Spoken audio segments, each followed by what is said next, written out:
onhoulik dink hè? Boerat Jules, het jy gesien by 'n kuier? As daar altyd twee jongens wat een kant praat. O wat? 'n kar op twee bakstene.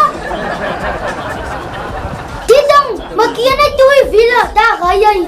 Ek was daar ons praat met my vader, wie sê maar so gepraat van karre. My bra was laas week in 'n accident. Niks meeste met hom gebeur nie, maar sy kar is gesmash. Toe staan en lieg julle twee vir mekaar by 'n kuier. Ek was daar ons praat met my vader, wie sê but anyways, hy praat toe van 'n towing company, Crossflow Towing wat vir hom kon uithelp met my ma se kind. Hy sê ons moet dit uitcheck. Of course. Hy sê hulle doen towing accidents, jump starts, recoveries, you name it. Are you in need of road assistance, towing accidents, jump starts, recoveries and so much more? Crossflow Towing staan gereed om jou lewe makliker te maak as jy vashak met jou ryding langs die pad. As jy in Brackenfell, Bellville, Kraaifontein, Durban wil bly, moenie op jou laat wag nie. Crossflow Towing is wie jy nodig het aan jou kant. Crossflow Towing, skakel vandag. Kyk, ek sê mens moet die jaar geniet my ma se kind na al die funerals wat ek laas jaar gesien het.